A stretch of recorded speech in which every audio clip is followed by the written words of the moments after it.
ആരൊരാൾ പാടുന്ന താരാട്ട് കേട്ടാലും മിഴികൾ നിറയുന്നതെന്തേ? അതിലെൻ്റുമ്മാൻ്റെ സ്വരമേ. ആരൊരാൾ കാട്ടുന്ന വാത്സല്യമോർത്താലും മനസ്സിൽ പതിയുന്നതെന്തേ? അതിലെൻ്റുമ്മാൻ്റെ മുഖമേ. ആരിരോ ആരാരിരോ ഉമ്മാൻ്റെ പൂമോനുറങ്ങാരിരോ, ഇതുപോലുറക്കുന്നൊരുമ്മ കൽബോട് ചേർത്തിയിട്ടൊരുമ്മ. ആരൊരാൾ പാടുന്ന താരാട്ട് കേട്ടാലും മിഴികൾ നിറയുന്നതെന്തേ? റബത്തുൽ സാക്കിയ റാദിയ ഷജറുകൾ തരമാൽ സലാമിന്റെ സുഹൃതം തരും ഗുരു ഷറഫുടെ നിധിമതി. സന്തോഷം പൊന്തരും ചന്തം മുന്തിന സുന്ദര ചന്ദ്ര ശോഭി സൂര പൊരുൾ കസൂര. അഹമ്മദ് പുണർന്ന് സുഗന്ധവല്ലി മികഴ്ന്ന് പുകഴ്ந்த കനി പിറந்த നബിക്കുമ്പോ ഫാത്തിമത്ത് സുഹ്റ. മെച്ചമിൽ ലക്ഷണോ വെച്ചൊരു റോജ തികമിക തിക തിക സഖി അലി ഹോജ. തരുൾ കരുൾ ബുഷ്റ നബി തൻ പൊരുൾ മകൾ സുഹ്റ. അതിന്റെ സിസ്റ്റർ ആണല്ലേ? പേരെന്തേനു? അഫിദ. അഫീദ. എന്ത് ചെയ്യുന്നു? ഞാൻ പഠിക്കാം engineering.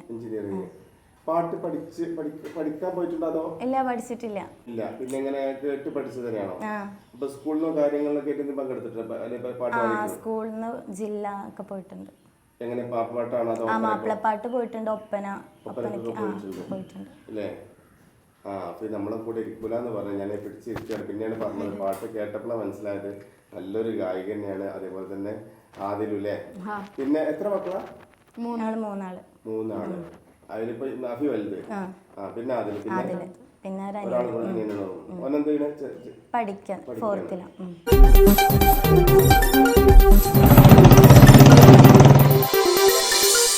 Hi, hello friends, bullet മാനുമാണ്.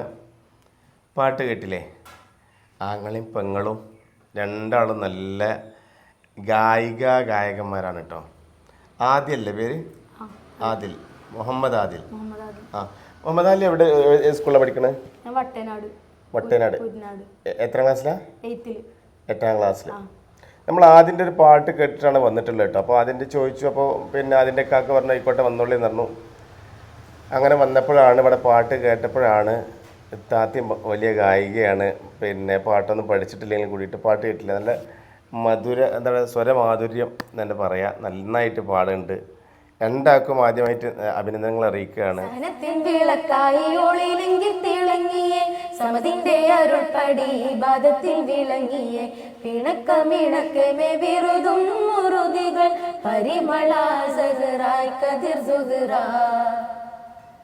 മുത്തുസുജൂദിലാണ്ടേ പിത്തന കേട്ടോരുണ്ടേ ഒറ്റക്കുടലമതുണ്ടേ ശിരമിലിട്ടേ.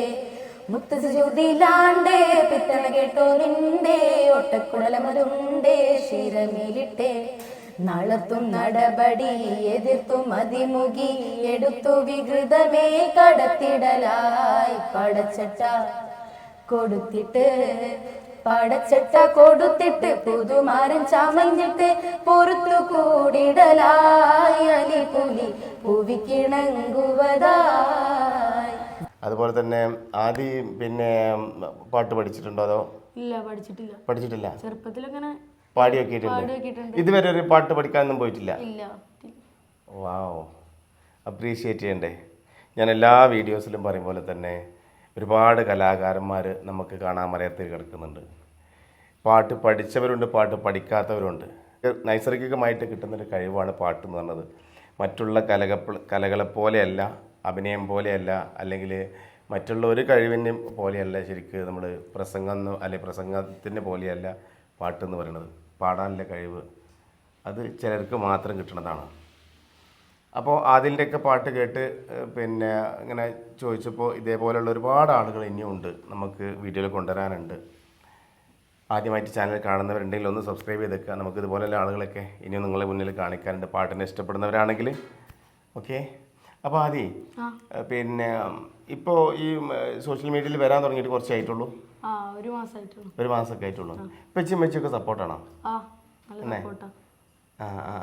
ഇപ്പച്ചി ഇവിടെ പ്രവാസിയാണല്ലോ അല്ലേ? ഗൾഫിലാണ്. ചെറിയ അനിയൻ പാട്ട് പാടോ? ഇല്ല. അതില് പിന്നെ സ്കൂളിൽ പാടാൻ തുടങ്ങിയിട്ടില്ലല്ലോ ഇപ്പൊ അല്ലേ? അപ്പൊ ഇനിയൊക്കെ ഇനിയിപ്പോ എന്താ പറയുക, നമ്മൾ പാട്ടൊക്കെ കേട്ട് ഇതൊക്കെ വൈറലായി കഴിഞ്ഞാൽ ആള് സ്കൂളിൽ നിന്നൊക്കെ ചിലപ്പോൾ പാട്ടിന്റെ കോമ്പറ്റീഷനൊക്കെ പങ്കെടുക്കണം. 8ാം ക്ലാസ് എന്ന് പറയുമ്പോൾ ഹൈസ്കൂളല്ല, ഹൈസ്കൂളിൽ മാപ്പിള പാട്ട് സ്ഥലത്തിലോ അല്ലെങ്കിൽ പിന്നെ സബ് ജില്ലാ തലത്തിലൊക്കെ പോകാൻ പറ്റും. നല്ല കഴിവുണ്ട്. പിന്നെ അതുപോലെ തന്നെ നമ്മളെ നെതുവന്റെ മോളെ അല്ലേ? ഏത് കുട്ടി കുട്ടിപ്പായത്തില് ഇപ്പോഴും ഉണ്ടോ, ചെയ്യുണ്ടോ? മത്സരം നടന്നുകൊണ്ടിരിക്കുകയാണ്. ഒരു പാട്ട് കൂടി പ്രേക്ഷകർക്ക് വേണ്ടി പാടി കൊടുത്താ ഏതാ പാടാ? ഒരു ഫിലിം സോങ്ങോ? മാപ്പിള പാട്ട് ഏതിന്റെ വേറെ? മാപ്പിളപ്പാട്ട് കടന്നു. ആയിക്കോട്ടെ, ഓക്കെ. വിറയ്ക്കുന്നു മേനി, പിടയ്ക്കുന്നു ദേഹി, ക്ഷമിക്കാത്ത ദാഹം തളർത്തുന്നു ദേഹം. വിറയ്ക്കുന്നു മേനി, പിടയ്ക്കുന്നു ദേഹി, ക്ഷമിക്കാത്ത ദാഹം തളർത്തുന്നു ദേഹം. ജിബ്രീൽ വന്ന് ഇഖ്റാ തന്ന്, ഖുർആന്റെ നൂറ് കലമിൽ തെളിഞ്ഞ്. ജിബ്രീൽ വന്ന് ഇഖ്റാ തന്ന്, ഖുർആന്റെ നൂറ് കലമിൽ തെളിഞ്ഞ്. പുതപ്പിട്ട് മൂടു ഖദീജ, ചേർത്തൊന്നണയ്ക്കോ ഖദീജ. പുതപ്പിട്ട് മൂടു ഖദീജ, ചേർത്തൊന്നണയ്ക്കോ ഖദീജ. മാഷാ അല്ലാഹ്, അടിപൊളിയായിട്ട് പാടില്ലേ. ഈ പുതപ്പിട്ട് മൂട് ഖദീജ എന്നുള്ള പാട്ട് ആസ്വദിക്കാൻ പറ്റുകയാണെങ്കിൽ വളരെ മനോഹരമായിട്ടുള്ള പാട്ടാണ്. ഇതൊക്കെ പലരും ചില സമയത്ത് ഉറങ്ങണ സമയത്തൊക്കെ ചിലപ്പോൾ ഈ തലേണൻ്റെ അടുത്തും ബെഡിലൊക്കെ ഫോൺ വെച്ചിട്ട് കേൾക്കാൻ പറ്റിയ പാട്ടാണ്. ചില ഇപ്പോൾ ഫവാസ് നമ്മളതിന് മുന്നേ കുറച്ച് പാടിയ, അതേപോലെ തന്നെ അതിൽ പാടിയപ്പോൾ വളരെ മനോഹരമായില്ലേ. അതിൻ്റെ അർത്ഥം അറിഞ്ഞിട്ട് ഇങ്ങനെ വരികൾ ആസ്വദിക്കാൻ പറ്റണവർക്ക് കേട്ടോ, പറ്റുകയാണെങ്കിൽ വളരെ മനോഹരമായിട്ടുള്ള പാട്ടാണ്. ആ ഒരു പാട്ട് വളരെ മനോഹരമായിട്ട് പാടി. അതിലെ പിന്നെ ഇനി ഒരുപാട് ഉയരങ്ങളിൽ എത്താണ്ട്. ചെറിയ മോനാണ്, 13 വയസ്സല്ലായിട്ടുള്ളൂ. ഉമ്മച്ചി ബാക്കിലുണ്ട്, കട്ട സപ്പോർട്ടാണ്. അതേപോലെ താത്ത ആഫി രണ്ടാളും നല്ലോണം പാടുന്നുണ്ട്. ഇനി പാട്ട് പഠിക്കാൻ പോകാൻ വല്ല താല്പര്യമുണ്ടോ? പഠിക്കാൻ പോകണമെന്നുണ്ടല്ലേ? മാഷന്മാരെ കണ്ടെത്തിയിട്ടുണ്ടോ? ഇല്ല, ഇതുവരെ ഇല്ല. ഈ പാട്ട് പഠിക്കാതെ തന്നെയാണ് ഈ റിയാലിറ്റി ഷോയിലൊക്കെ പോയിട്ടുള്ളത്. മാഷാ അല്ലാ, മാഷാ അല്ലാ. അപ്പോൾ മാപ്പിള പാട്ട് മാത്രമല്ല കേട്ടോ, സിനിമ പാട്ടുകളൊക്കെ പാടും അതിൽ.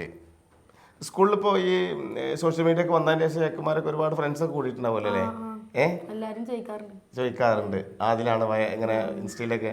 അതിപ്പോൾ എത്രയായി ഇപ്പോൾ വീഡിയോ? 2 ലക്ഷം 3 ലക്ഷം കഴിഞ്ഞില്ലേ? 6 ലക്ഷം വ്യൂസ് ഒക്കെ ആയി. വെറുതെ ഒരു ഇൻസ്റ്റാ പേജൊക്കെ തുടങ്ങിയിട്ട് പാട്ട് പാടിയിട്ടതാണ് കേട്ടോ. കഴിവുള്ളതുകൊണ്ട് തന്നെയാണ്, നമ്മളൊക്കെ അംഗീകരിക്കേണ്ട കഴിവുകളാണ്. പിന്നെ അത് പിന്നെ ഈ പാട്ടിനെ കുറിച്ച് പറയുമ്പോൾ ഈ എന്താ പറയുക, മദ്രസയിലൊക്കെ ചെറുപ്പത്തിലൊക്കെ പാടി നോക്കിയിട്ടുണ്ടോ? മദ്രസയിൽ പാടിയിട്ടുണ്ട്. സ്റ്റേറ്റ് സെക്കൻഡ് കിട്ടി. മാഷാ അല്ലാ. അങ്ങനെ ഒരുപാട് സമ്മാനങ്ങളൊക്കെ ഉണ്ടോ അവിടെ? ഇങ്ങനെ പാട്ടിലൊക്കെ പങ്കെടുത്തിട്ടുള്ളത്? അത് ഇത്താത്താനും ഉണ്ടോ? ഇത്താത്തയാണ് നമ്മളെ ക്യാമറമാൻ ഇപ്പോൾ കേട്ടോ. കാരണം മഴ ആയതുകൊണ്ട് ഞാനാരും വിളിച്ചിട്ടില്ല. അപ്പോൾ ഓള് പാടി പിന്നെ കൂടുതലൊന്നും അവളോട് ചോദിക്കണ്ടെന്ന് പറഞ്ഞതാണ് അഫിനോട്. ഏതായാലും പിന്നെ താത്തയാണെങ്കിലും അതിലാണെങ്കിലും ഇനിയിപ്പോൾ ഒരു കുഞ്ഞ് അനിയനുണ്ട്, ഓനും പാട്ടിൻ്റെ ഫീൽഡിൽ വരുമോയെന്ന് അറിയില്ല. ഇപ്പച്ചി ചെറുപ്പത്തിലൊക്കെ പാട്ട് പാടുമായിരുന്നു? പാടിയിരുന്നു ചെറുപ്പത്തിൽ. അമ്മച്ചി പാടോ? ഉമ്മച്ചി അങ്ങനെ ഇല്ല ഉമ്മച്ചി മൂളിപ്പാട്ട് ഇടോ ചിലപ്പോൾ. ആ ഏതായാലും നമ്മൾ ആദ്യം കാണാൻ പറ്റിയതിൽ വളരെ സന്തോഷമുണ്ട്. കാരണം ഇതൊക്കെ ഞാൻ പറയലില്ലേ, ഇങ്ങനത്തെ കലാകാരന്മാർ ചെറുപ്രായത്തിലൊക്കെ അങ്ങനെ കഴിവുള്ള ആളുകളൊക്കെ നമ്മൾ വളർത്തിക്കൊണ്ടതിൻ്റെ നമ്മളെ ബാധ്യതയാണ്. ബാധ്യത എന്നല്ല, നമ്മളൊരു ഇതാണ്. കാരണം പ്രോത്സാഹനം കൊടുത്തെങ്കിലേ നമുക്ക് പറ്റുള്ളൂ. ഇനിയിപ്പോൾ പിന്നെ അതിൻ്റെ സ്കൂളിൻ്റെ പേരെന്തേനും വട്ടനാട് വട്ടനാട് വട്ടനാട് GVHSS. GVHSS. ആ സ്കൂളിലെ എൻ്റെ സഹപാഠികളാണെങ്കിൽ, ഫ്രണ്ട്സ് ആണെങ്കിൽ, നാട്ടുകാരാണെങ്കിൽ, ഫാമിലിയൊക്കെ എന്ന് വേണമെങ്കിൽ നമ്മളൊക്കെ സപ്പോർട്ട് ചെയ്ത് കൊടുത്താൽ ഇവരൊക്കെ വളർന്നു വരാൻ പറ്റും. ഭാവിയിലൊക്കെ ഒരുപാട് അറിയപ്പെടുന്ന ഗായകന്മാരൊക്കെ ആവാൻ പറ്റും. കാരണം ഇന്ന് അറിയപ്പെടുന്ന ഒരുപാട് ഗായകന്മാരും എല്ലാവരും ഇങ്ങനെ ഇതേപോലെ പാടിയിട്ട് തന്നെയാണ് അവരെ. പക്ഷേ അന്നൊന്നും അവരെ കാലത്ത് സോഷ്യൽ മീഡിയ അല്ല. ഇന്ന് നമുക്ക് സോഷ്യൽ മീഡിയയിൽ ഒരുപാട് ചാൻസുകളുണ്ട്. അതുകൊണ്ട് ഫേസ്ബുക്ക് ആണെങ്കിലും, ഇൻസ്റ്റാഗ്രാം ആണെങ്കിലും, ട്വിറ്റർ ആണെങ്കിലും, യൂട്യൂബ് ആണെങ്കിലും ഒക്കെ നമുക്ക് പാടിയിട്ട് പോസ്റ്റ് ചെയ്യാൻ പറ്റിയ ഒരു അവസരങ്ങളാണ്. അല്ലെങ്കിൽ നമ്മൾ കഴിവ് തെളിയിക്കാൻ പറ്റിയ, പിന്നെ അതേപോലെ സ്റ്റുഡിയോൻ്റെ വെർബ് കാര്യങ്ങൾ, സ്റ്റുഡിയോ വോക്കലൊക്കെ നമുക്ക് പിന്നെ ഡയറക്റ്റായിട്ട് നമുക്ക് മൊബൈലൊക്കെ ചെയ്യാൻ പറ്റുന്ന സമയമാണ്. അതുകൊണ്ട് പ്രേക്ഷകരായിട്ടുള്ള ആളുകൾ, ആദിലിനെ പോലെയല്ലേ, അതുപോലെ തന്നെ അഫിനെ പോലെയല്ലേ ആളുകളൊക്കെ നിങ്ങളൊക്കെ സപ്പോർട്ട് ചെയ്യുക, നിങ്ങളുടെ അഭിപ്രായങ്ങൾ അറിയിക്കുക. ഇൻഷാ അല്ലാഹ് ഇനിയും ഒരുപാട് ഉയരങ്ങളിലെത്തട്ടെ. ഓക്കെ അതിൽ ബൈ, വളരെ സന്തോഷം താങ്ക് യു. അല്ലേ? എല്ലാവർക്കും ഒരു ഹായ് പറഞ്ഞേ. ഹായ്.